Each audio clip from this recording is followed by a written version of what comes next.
Oh, you want to use the mic? Okay. Yeah. So what I would love to do is introduce myself really quick. So Youthfront Media is a news organization because I felt that after working at MTV and BET for so many years in Cats Media Group, one thing that people are not getting is quality news about new artists, new executives on the rise. I blog all the time. I do video. Andre and I went to school together. So this is the stuff we used to talk about in college. So this is our second year, and it's so powerful to see that it's increased. Can we give him a round of applause and the whole entire team? And let's thank Julie, because I know Julie ain't getting no sleep with Andre talking about all these dreams and visions. I already know what it is.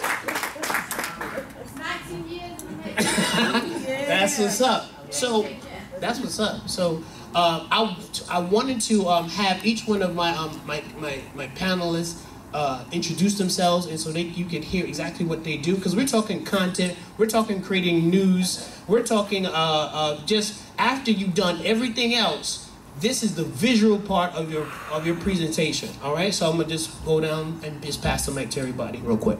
You got a pet. This one. Okay. What's up, everyone? My name is Paul Martinez.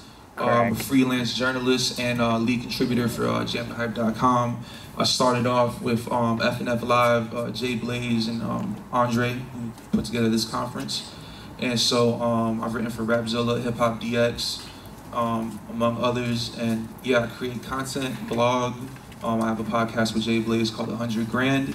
That's what I do when it comes to industry stuff. All right, so before, my name is T. Marie, public relations and social media evangelist from Michigan, Detroit, Michigan. Owner of, CEO of T. Marie Media Group, where we represent Christian entertainment as well as artists, nonprofit, faith-based organizations and ministries. And as you can see, INBC, I'm part of the INBC team.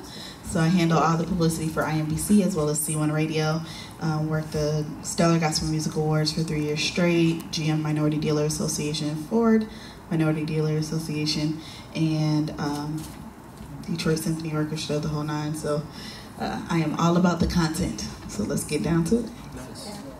Hi, I'm Trisha Bell.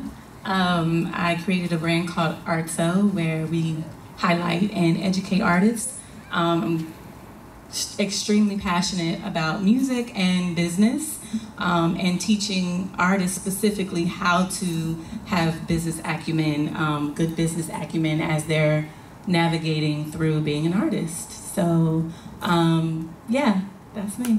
Let's give a round of applause to everybody really quick. So one of the things that, since we're talking about content, and I want to get everybody's definition of what they think that, what the word content means, and in the contents of what is it that you would love to see or have seen an independent artist do in terms of creating quality content, whether it be videos or blog or anything you've seen in the past.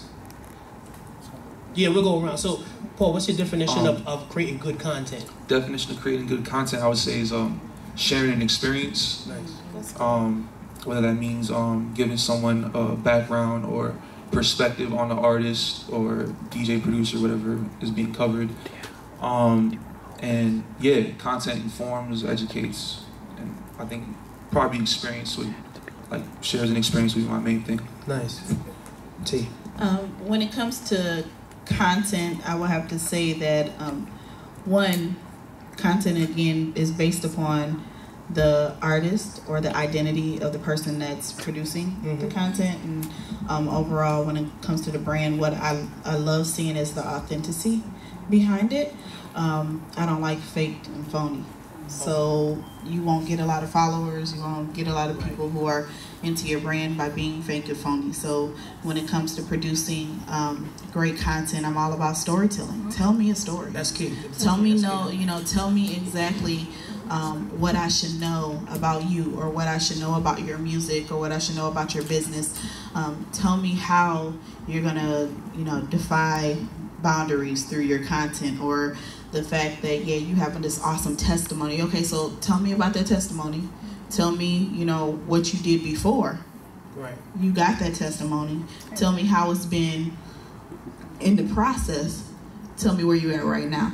Take me from start to middle to where you are. And then that way I know that, okay, you're authentic, you're real, and I can get with this. Nice.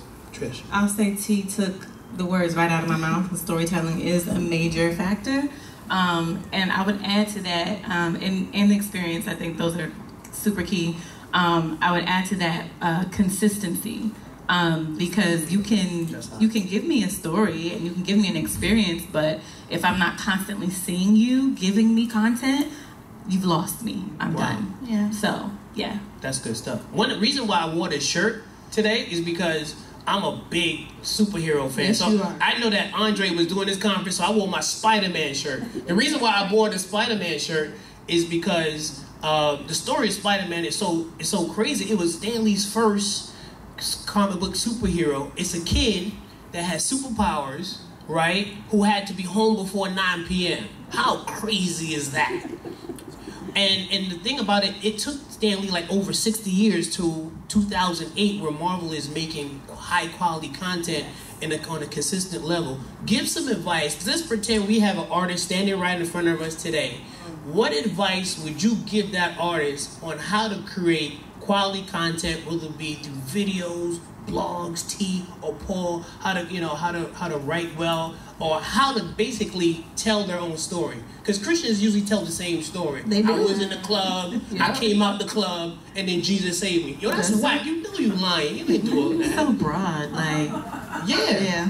I just would say, like, I want to know who you are. So I would say figure out who you are and what your messaging is, right? Because, like, if you don't have a message, if you don't have a specific, I'm sorry, you know, the specific message, because everybody's life is different. Everybody's life story is very different, right? Because that's just so broad. Like, oh yeah, I was in the club, now I'm not. Okay, but tell me more about you. Like what is your personal experience? What have you learned? You know, because that could be different for everybody. So I would say figure out who you are, what's your messaging, and that would be the first thing I would say. Nice, yeah. nice. Good. So, she took the words out of my mouth when she said key messaging, right? So I deal with a lot of, with a lot of Christian artists, with a lot of faith-based brands, and pastors. So I have a lot of people who come up to me and they just say like, "Oh, I wrote a book, you know, so I want to push this book." Right. Or I want to push this song, and they don't want to tell the story behind it. They want to get in. I had an author that came to me, and she had this great content. She had this powerful story, but she did not want to tell that what happened. Pretty much, she didn't want to tell that she was domestically abused and everything else. And I said, "Ma'am, how you expect to sell this book?" And I was just being honest with her, and I had to explain to her that there are people out there who need to see this. So, you know, all right, let's look at the content of the book, and let's look at your life story, and let's come up with some blog posts about it. Right. Let's come up with your tips in regards to how to get over X, Y, and Z. All right, so now there's Facebook Live and there's Periscope, so you can create there. You have to look at those key messaging. What sets you apart from the other author? I tell my pastors, I don't want you to be a fly-by-night author. That's powerful. I tell folks that because let's just be honest. You know, I come from a ministerial background. It's one of the things that sets me apart as a PR and social media specialist is my entire family is in ministry. I go to one of the mega churches in Detroit. So one of the things I always tell pastors is that pastor down the street can write a book. Right. And sell it to his congregation, but what's going to make you different than the other person? Right. And that goes for artists too. So look at your key message. Look at, you know, your background. Look at, you know, that storytelling aspect and see, okay, how can I bring this out? And then use that in Periscope lessons. Use that in Facebook Live situations. Use that in webinars on how to help artists get, you know, whatever the case may be, get over the hump of writer's block. Whatever, you know, whatever that sets you apart, whatever your identity is, and create it from there. So I hope that. Yeah, that was good. Okay. Yeah. As far as like on the CHH side of things, I know there's a lot of people within CHH here. examples, I think, of what they said as far as like being authentic and sharing a story and setting yourself apart. I mean, I think like Humble Beast has like Humble Bistro, where like for DJ Effecto, like you get to see like he's a chef, so you get to see him like cook food and stuff. That gives you a little bit of a different perspective. It's not just Jesus saved me. It's like, oh, this dude, he cooks and cares about his family and stuff. And like Lamp Mode has a thing called the chopping block that I would post on like Jam Hype and stuff, where it's like they talk about theology and stuff like that, and it gives you a deeper perspective just beyond the music. Like these cats really chop up the word and they're really about the theology. Also, another example, The Truth with Ravi Zacharias. His album was just so, the way they rolled out that album was like really so dope. Absolutely. Because you know, he had an interview with Ravi and they were talking about different like theological positions and stuff like that. And Social Club is another example. They have an app, like a video game app, where like they're throwing pizzas at cops and stuff because there's singles called Cops. That's hot. So like just finding different things like that, I think would be dope to set yourself apart. It has to be authentic. It has to be authentic. I love what DJ Khaled is doing. Listen, Khaled done took over Snapchat, okay? DJ Khaled. If anyone, the thing about the content is that you guys have so much examples. It's like an open book test. You just got to pick what style you want and then roll out the style. I love DJ Khaled because DJ Khaled created his own language. Fan alert. Fan love. He will go to a restaurant, tell his fans. Major key alert. Do you know how much quotes pastors do on a daily basis? DJ Khaled just came and like snatched their stuff and said, "Listen, I'm gonna be at this Roscoe's Pizza joint. Yo, come eat pizza with me." 2,000 people show up. He started drinking was it Silk almond milk? The almond milk company said, "Yo, could you do a video for us?" He did it on Instagram. Crazy. A trend that just happened with Chance the Rapper. Have you all seen that So Gone challenge? No. Oh yeah, there's this thing called like there's an old beat, old Monica beat, the So Gone song, and so like people are putting out well, Chance the Rapper was the first person to like make it like blow up, but there was someone before him who did it. But like little things like that, the So Gone challenge hashtag, and then like they put a video, and I guess they're talking about their wives or their daughters, over this like classic hip hop beat, and it's like it just took off, and so like stuff like that is like just be creative. When you girls thought about the, my wife made me watch the Lemonade documentary before Game of Thrones, because I'm a Game of Thrones fanatic. So I'm watching this, and Beyonce got me crying. I'm like, why you do that to Jigga, man? Stop! You're horrible. Stop. How do you guys feel about documentaries? Christian artists doing more documentaries because we have such powerful stories. Just talk about that. I mean, I think it's an amazing tool. Because first of all, people in the society that we live in and how we take in content, like we want to know about your life, like we want to peer into all of your good, bad, ugly, all that. So I think documentaries are so major key. Now I think you have to not be afraid to be honest and open about your life. I think it's definitely a major tool to kind of bring more people into your brand. That's good stuff. One of the things we want to let people know is that how important is it to let everybody know that now we don't have ABC, NBC, CBS. Now everybody's a content creator. So you talk about empowers artists to let them know how they can be their own broadcast network.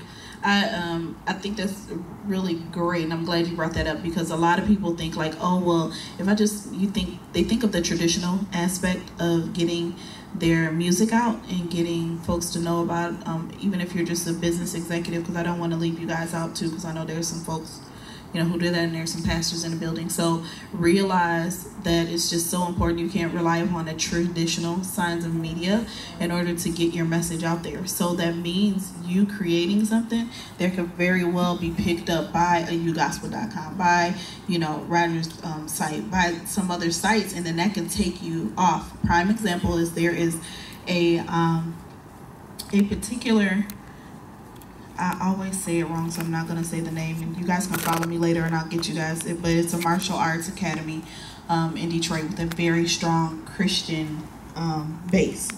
And their big thing is helping these young men helping these boys grow up into young men, and then the connection with their fathers. So their fathers are connected into their studies. Long story short, they put out a video.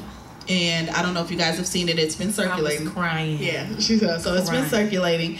And the little boy was doing a particular drill where he had to punch the, the board. Yep. And he pushed him through, and the whole emphasis was, it's okay for a man to cry. Oh, I saw that. I remember that. Was crazy. So that was crazy. The individual who actually started that cave, his name is Jason Wilson. If anybody knows anything about Jay is the founder of the Union. So if you know anything about Christian hip hop, you know about the Union. Yeah. So here's, long story short, they put that video out. That bad boy went viral. Wow. Everybody and their mama have picked up that thing to the point where they've been on every major, literally every major outlet, just based off of them putting up their own video, their own captions, the whole nine. Now, what if they wouldn't have done that? They created their own content, which created their own buzz, which now, as soon as they put out the GoFundMe so that they can expand their academy, it already is surpassed their goal. Wow. So you can, if you want the exposure, create. I tell folks that you want the exposure, create it. So that means you getting down and doing it yourselves, and that's exactly what they did. That's good stuff. How do you guys feel about, and Paul, I want to talk to you about that, being a journalist. How many times can people post content? Is it too much? Should they set a schedule for themselves?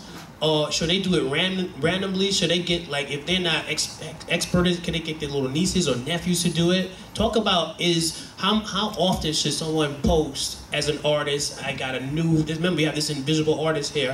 He has a brand new video. How often should he post about that? In your opinion?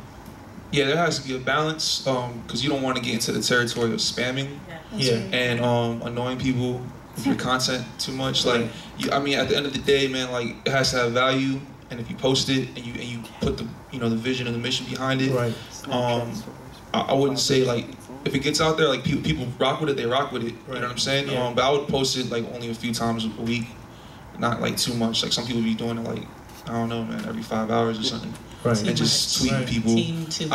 Even maybe a few times a week might be too much. Maybe once or twice. I mean, it depends on, like, and you have to have a timeline. When at some point you got to be like, yo, this already came out a month ago. Maybe move on to the next thing. So just be wise and have a balance. Now go ahead, T. Go ahead. So I want to say, like, okay, so we're dealing with our fictional artists here. I want to piggyback off of that about not posting about your video per se, or maybe even not just your video, but maybe your single, so of course you throwing that same graphic up there, talking about stuff it's now available, but get creative when it comes to your approach of saying that it's now available. Prime example, I can talk about him because he's my little brother, and that's Tim Bowman Jr. So everybody knows I'm good, right? Heard I'm good, and one of the things that and I actually assisted a little with them in regards to social media, and we released, of course we had the graphics in regards to I'm Good, but then all of a sudden, he released a behind the scenes look. That behind the scenes is of how the single was actually made. So there were phases. So you saw him in the studio with Dark Truth. Then you saw him, with Marvin Jr. And then you saw him do this. And then you saw him, actually in the creative process of making that song. So it's important that you're promoting it without promoting it, if that makes sense. You're making it an experience for somebody, so they're looking forward to seeing that next video or that next post in the midst of you posting about you just proposed to your girlfriend or whatever the case may be. Like, folks like to see your life, and they also like to see, okay, well, what do you have? Don't. There's always, like you said, like Paul said, there's a balance when it comes to posting. So I always tell folks, like, it should be like a 3-to-1 situation. So if I done seen one post about the fact that you got this single out, I should see 3 that's not related to the single. I like that. Now, the 3 that's not related, can it be a photo? Because people sleep on taking a picture of you on the mixing board. It can be a photo. Or you behind in the studio. Yeah, it most definitely can be. It's all about strategic placement. So if I, like, prime example is, I have a post for my business that says, and Andre Griffith is actually in the post, but it says, who's telling your story? And then it just says inquire, email address, that's it. Lovely. But then in the midst of all of that, I might have a tip here. Right. Or I might have, you know, a photo of something that's going on with the client there. And then I might throw that one right back up again. So it's all about the strategic placement. I always tell folks 3 to 1 out here. 3 And to it's 1. still connected. And it's still connected to your message. Exactly. It's still connected to, you know, who you are, your identity, your brand, and you're able to grab exactly the key people to come back. That's good. Yeah. Trish, I wanted to talk to you about, because I read in your bio that you had a lot of experience doing makeup for 106 in Park. Well, there's an artist who was on 106 in Park. Talk about your journey a little bit on the art of doing makeup, because makeup videos are huge. Yeah. Right very, now. Yeah. And my question is, how was your experience working there, and how have you branded yourself as a personal brand yourself, creating content, doing the South by Southwest conference for Christian hip hop? Talk about that experience. It's been an experience. I think I'm still learning how to, like, brand myself, right?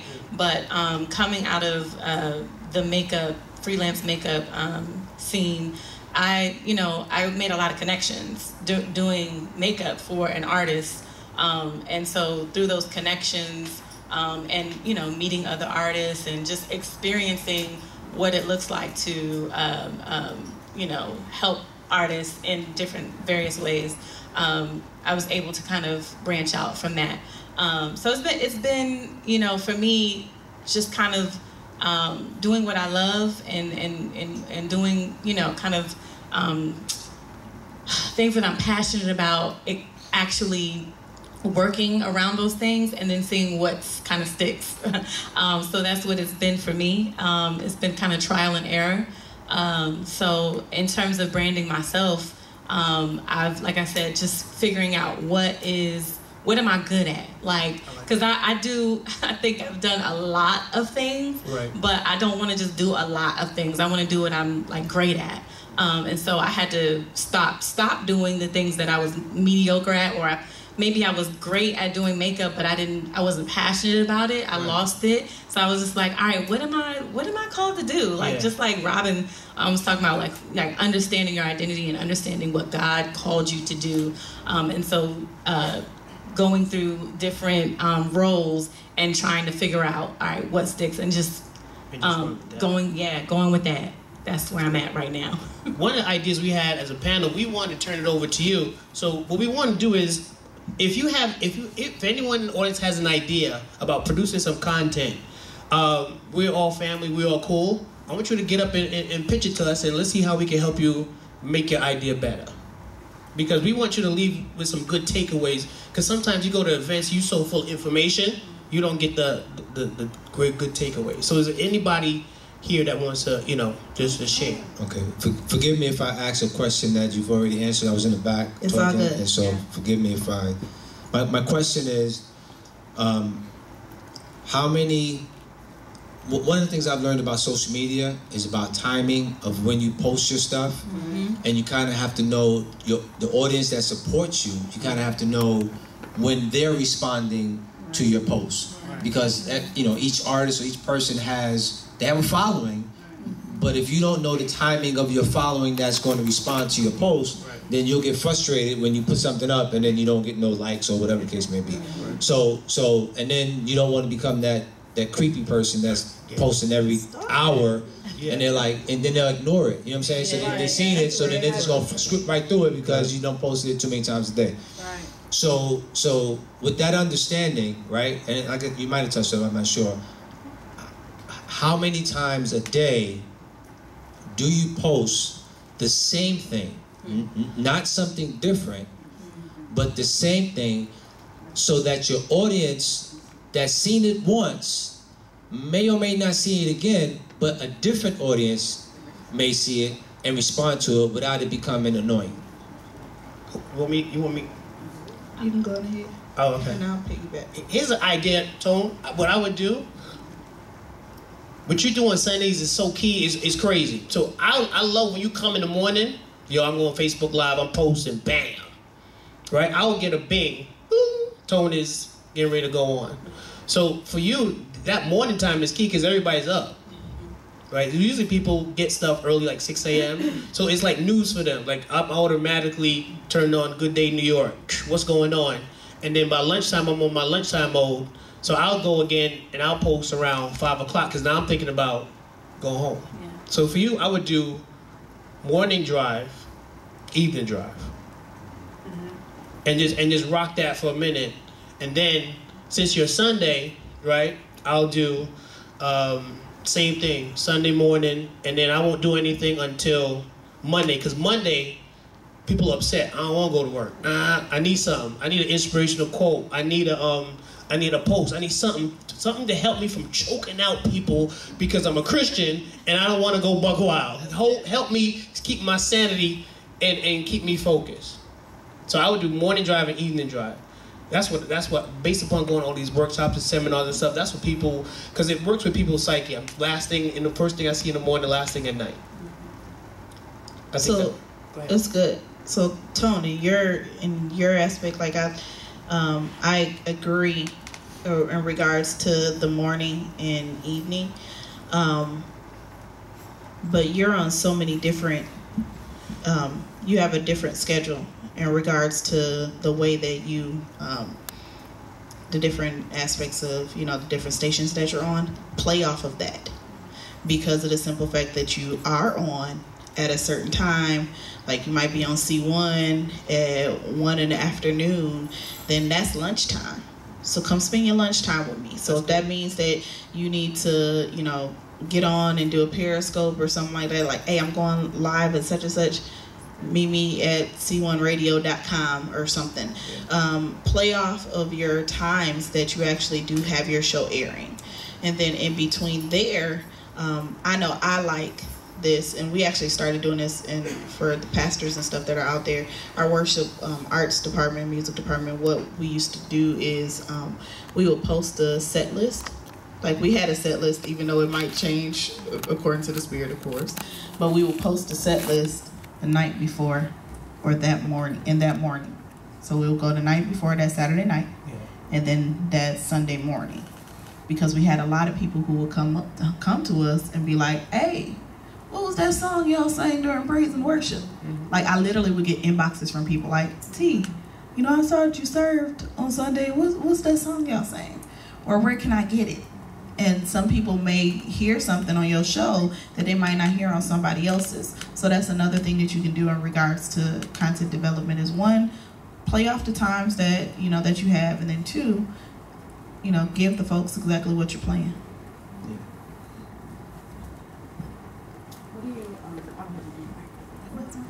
Oh, yeah. I'm sorry. No problem. I actually have 3 questions. One is there any certain, but I think you answered it when you said tell a story, because I want to know what makes for a good video. You have a song, but I see the video. Mm-hmm. 2 is because I cook also. So when I'm making a page, I have my Facebook page. Do I use the same name for every new content that I input?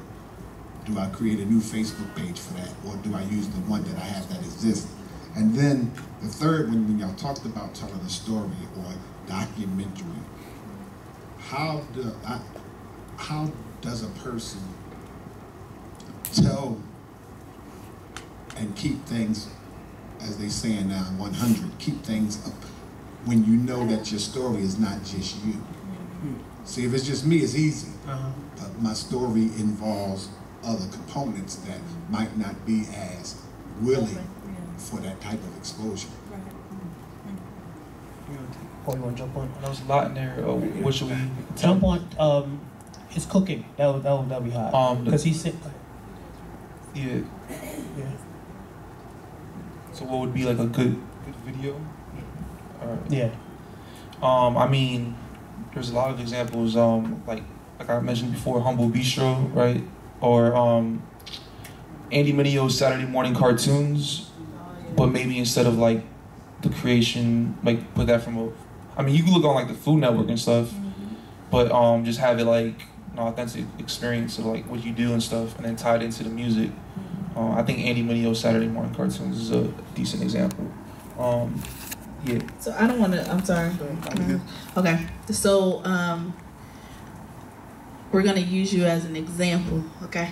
So you have how many aspects to you are there? I heard artists. Because I heard artists. Cooking. I heard you like to cook. Well, yeah, I'm a ordained minister. Okay. I'm an author. Oh. I'm a speaker.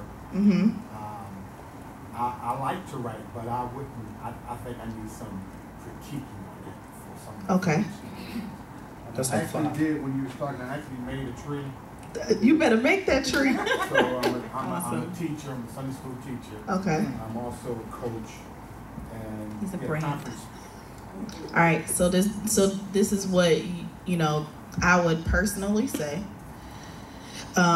If you were a client of mine, I would tell you to make sure that you had a like page on Facebook and that you're not adding everybody and their mama to your personal page.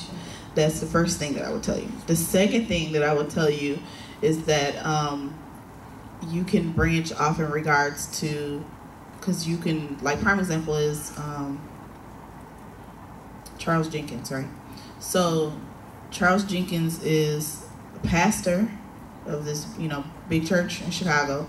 And then he's also an artist. So you get both aspects on his one page. And that's totally okay.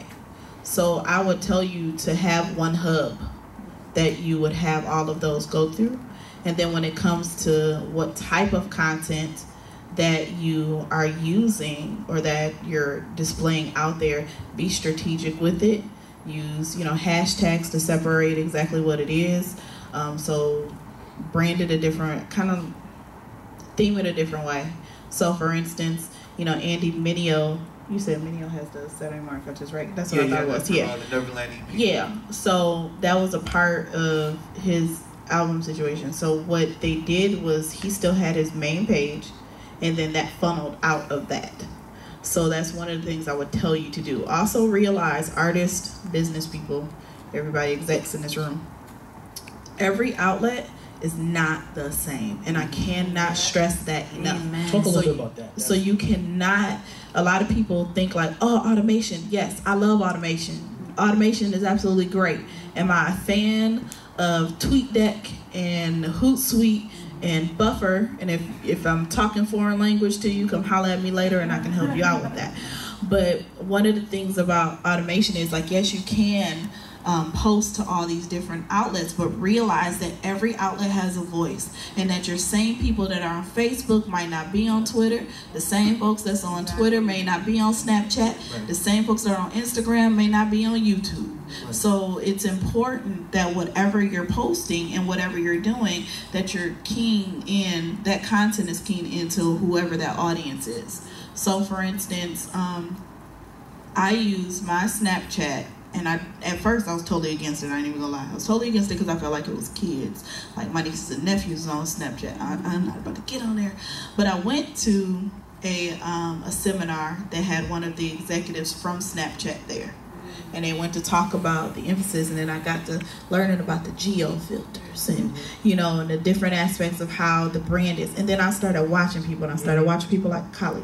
And then once I started watching him, that made me, actually I'm putting out a blog next week about what pastors can learn from DJ Khaled. So make sure y'all team out for that. So I started looking at it like, okay, from a brand standpoint. So one of the things that I do in regards to that is I show my process. So if I'm working on something, I call it Confessions of a PR Chick, and you can literally follow me there, and you can see the process of what I'm doing. So if I'm working on an event, so I wouldn't say from start to finish, but aspects of that deal or my day in the life with T. Marie, I just might show you that. Right. So that's what you get on Snapchat, but please believe you won't get that on IG. You barely get it on Insta stories because it just launched last week. Things like that. So you need to realize that every outlet has its own audience. So be mindful of that. Yeah, great. I agree. No, I agree. Absolutely. you have to treat each platform differently. Right. Yeah. That's all I gotta And say. play with I would do 3 that you're comfortable with. If you're a photo guy, like I know that I have a friend of mine who's a DJ. He takes photos. He just takes I'm here this. Oh, take a look at me spinning, or pick someone that you like as a model of what they're doing online and just follow that. You could do Instagram, you could do your YouTube, or you could do Twitter. That's your 3. I always, I'm sorry. Go ahead. No, I always tell folks, you first starting out and you're just like, oh my gosh, I don't know what outlets to get on. Facebook, Instagram, Twitter. Don't touch nothing else. Yeah. Right, because you go schizophrenic. Don't You're yeah. bugging out. Yeah. Don't do it to yourself. Definitely. It's because now people are suffering from information overload. Oh yeah. Myself. Yeah. I recently realized, like, yo, I cannot focus. What is going on? It's a lot. A lot. It's a lot. So if you focus in on, maybe you realize, man, I'm a hot cook. I'm gonna put the singing down and I'm gonna make you a meal that'll make you sing. That's crazy. And you could use your song as an intro to the cooking show situation. That's crazy. We just hooked your whole scenario. Better yet, have you followed the guy? His name is Darius. I think it's like Darius Williams or something like that. He's a heavyset cat, and he does this. I forgot where he's from. I think the South somewhere. Yeah, he cooks. Yeah. So that he'll get on Facebook Live in the middle of the day and start cooking, but then he'll have like Earth, Wind, and Fire playing in the background, and he might be singing while he cooking, and folks is all in like, oh, how'd you do that? Da, da, da. Now people bring this joker into their homes to cook meals or to have an event, and all you do is you pay like $50 for his event to come into the event, and he cooks it all out for you. And it becomes an experience. And that's the thing. Yes. You have to, whatever you do, Yes. make it an experience. Yes. Because that's exactly what he did. Yes. And that joker messed around and got a contract with Walmart. That's crazy. I have a friend of mine who's a barber. I get a haircut, and the dude, I'm going live right now. I was like, wait, you going live while you cut my hair? Yeah. So he went live, and I said, let me see how many people you got. 15,000 people tune in to see this dude. I was like, yo, this is crazy. It's crazy. Yeah. But then you got to figure out, then there's a doctor who does surgery to hip hop music. Wow. You seen him? You know what I'm talking about. He does live surgeries to hip hop music. Plastic surgeon. He'll do it, and he has Biggie Smalls. I ain't watching that. I'm sorry. People watch it. People watch. My students in high school told me, Miss Moon, you got to see this dude. Wow. He's crazy with that. So you just got to figure out your one thing, and once you figure out your one thing, you'll be good to go. You'll be straight to go. Any other question? I have a question. Okay, go ahead. Go ahead, please. I'm sorry. Go ahead. That's cool. How you doing? I'm a promoter. I need to know how to navigate. I want people to be interested in the artist and not me. And my brand, when I'm saying me as a female, on social media, people are interested in you. Oh, yeah. And then it's like, well, I've heard, oh, well, you have to present yourself, and then they'll look at the artist. But it's like, how do I create content where when I do events, as well as when artists that I'm promoting dropping music videos, singles, etc., how do I get the people interested in that more than me? Because do I change my name? Do I brand myself differently? Or do I work? I mean, I know you kind of said it, but I'm kind of like, I don't want to be seen, but it's like, I see where more my lights come from. Mm-hmm. Not in a vain aspect, but I get you. It's tough as a female, one, and then because people always respond to me and they say, bro, and they don't know that I'm a female because my brand is there until they see the picture. Right. So how do I create effective content to balance out? I don't mind posting about something that I'm doing, but I really want to be there for the artists and create a platform for them to be seen and transition from me as a promoter to even their page so it increase their viewership.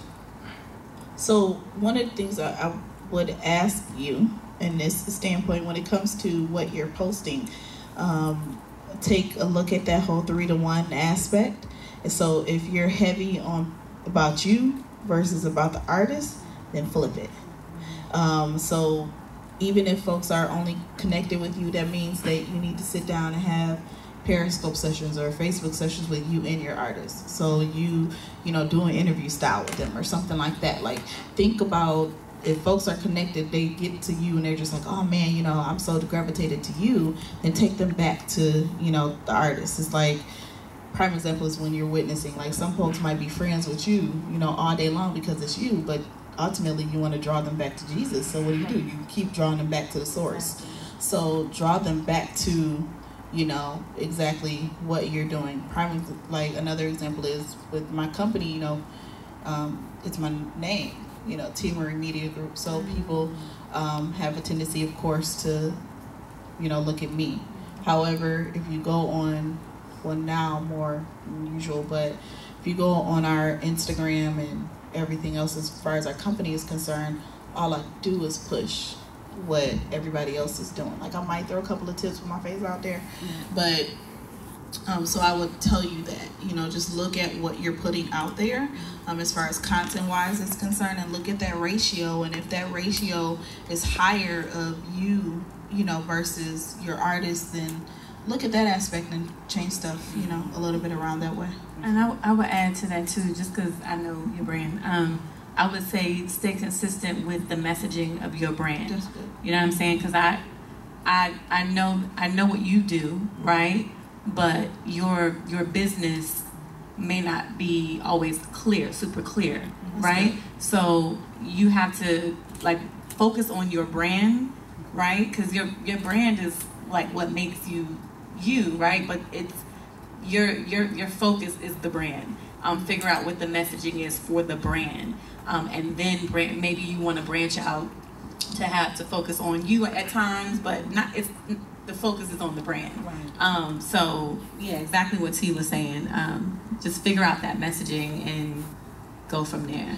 Yeah, I would tell you that the last thing I do want to say about that, and I'm gonna hand this back over to you, is even when you know, of course we threw around, you know, the word brand a lot today, and I put this on Facebook, and I'm not ashamed to say I put it on Facebook and Twitter, but you know, I basically said, like, you know, brand has become a buzzword. Know what it means before you say it.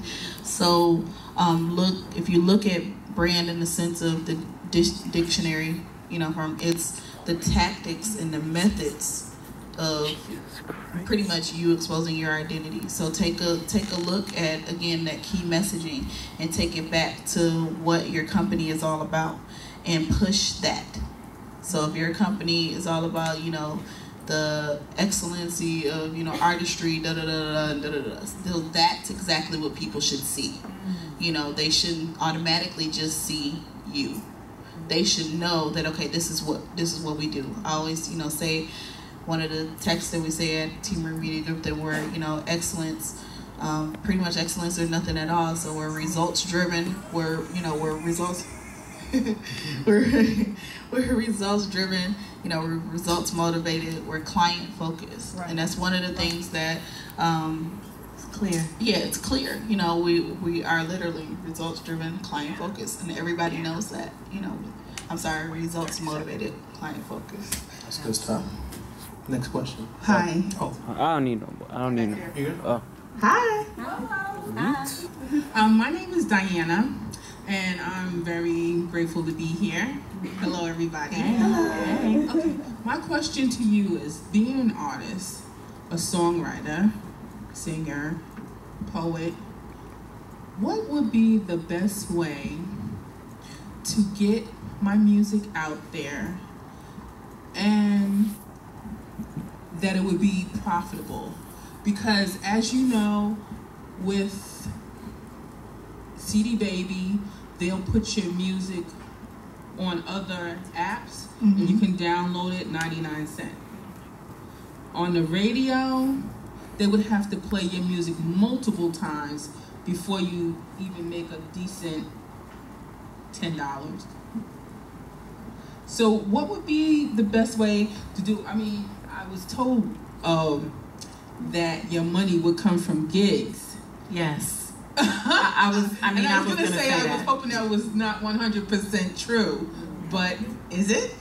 I would say majority for artists today, just based on how the industry is and because of technology and all of that, like you're getting a bulk of your money from gigs and tours and like that's, but it's not solely from that, right? But that's a big part of it. Okay, so in search of a manager, what would be the percentage that a manager would, like a 20% thing? I think it really depends upon exactly who you're working with. A lot of individuals, one of the things we talked about in the last panel was, you know, having your dream team or developing your dream team, which may consist of a manager, may consist of, you know, PR and your attorney. I would say one, when figuring out exactly who to work with, you know, check the fruit that the tree bears. You know, watch them, see exactly what they produce, and because you're getting into a relationship with them. So it's like you're literally about to have a spouse. So that's one of the things that, you know, that we brought up in that too, and that realize that when it comes to budget-wise, exactly what works for you and what may work for them. I can't say that 20% is a flat rate or anything like that, but, you know, I can say that everybody has their own, you know, standard when it comes to what they charge. So that's one of the things that, you know, I would suggest. I know TQ and Andre, TQ, wave your hand. Has TQ, she is owner operator of C1 Management, and she can probably give you a little bit more insight when it comes to picking a manager and how much to expect to come out of when it comes to management. That's good stuff. So I was told that in putting together a team, you want to keep the numbers down as low as possible. As like far as in saying, compensation, or as far as in? No, I'm saying you say like you need a manager, you need this person, that person, you know, to do different things. But I was told if you can keep your team down to a minimum. I'm not saying that. Okay, so this is what I'm saying. I always say those are the main three people that you should have in your team. Don't have an entourage of 10 people, you know, but realize the key folks that are integral to your overall success. So you know that you need a manager. So you need somebody who's going to be able to, you know, handle logistics. You need a publicist. You need an accountant. Yeah, you need an accountant. Legal. You know what I'm saying? Like, you need legal. So if you only had to have 4 people, those are the 4 folks to have. That's you know, your plain and simple. No ifs, ands, buts about that whole, oh, I got an assistant, da-da-da-da. You don't need all that. That's Roger said that's ghetto. Like, it is. Like, people are so accustomed to having such this large team. Like, oh, I got a content developer, da-da-da-da. No, you got a publicist who handles content development. Right. That's what you have. That's good stuff. You know, so. So is it true, what I hear that a lot of performers like to go over to Europe because they can really pack it in, like they love them over there? Their music, like they really embrace them. I think it depends. I'm sorry. Go. Which is true. It depends on how good you are as an artist. Right. If you have a following. Yeah. I know a lot of classic hip hop artists. They're killing it over there because you know they love, you know, Europeans love black music. They love hip hop. They love hip hop. That's right. But we have to wrap up. We're gonna talk to you on the side. Okay, cool. I like that jersey, Bossy One. Like that. Big applause for that. I see where you're coming from. See? So one thing we want to do is each one of us we're going to give you takeaways on what you guys on content advice for the audience. Go ahead, T. I'll let you start first. Man, takeaways on creating quality content and what they should use. I would say start with why, because you got to know why you're doing what you're doing prior to doing anything else. So there's a book, Start With Why by Simon Sinek. I think I'm saying his name properly. And he just basically is like, if you lead with that, then everything else will flow from that. So if you understand why you're doing, like if God has called you to something, understand why he called you to it, and then flow from that. I like that's good. T. Man, sorry. That was good. That's why I could top that. That was really good. Come on, Paul. We got something. No, I got it. So, you know, after you figured out your why, You know, in the midst of that, make sure that you understand your key messaging. Remember that your social media tool, if you had to take anything in regards to content development, be authentic, be creative, 3-to-1 ratio. Nice. Go ahead, Paul. Don't underestimate the power of a great hashtag. Yeah. Multiple ones. Yes. That's good. And then I would agree with everything you said, but be consistent with that. Whatever your why is. That's P. So Right. everything you said is be consistent. Because you could get discouraged and start crying. I don't want to do this most of rap. And you mad at everybody. You come to church mad. Everybody around you get mad. Kansas. Right. Your followers know you mad. The last thing I want to say is before I turn over to Andre, reading is still so hot. There's a book that I wanted to show you guys. It's called Content Rules. If you could write this down or tweet it, it's by Ann Handley and CC Chapman. It's how to create killer content, blogs, podcasts, ebooks, webinars. This book will give you everything you need to know how to create quality content. Everything. All right. So I just want you to definitely. I can show you this so you can take a picture of it. And but I want you guys to get this because this is so key. First of all, can we? I just want to thank this. I just want to give you guys a round of applause for allowing us to come talk to you. And give a round of applause to the panelists and Dr. Andre Mullen. We're going to turn it over to you, kid.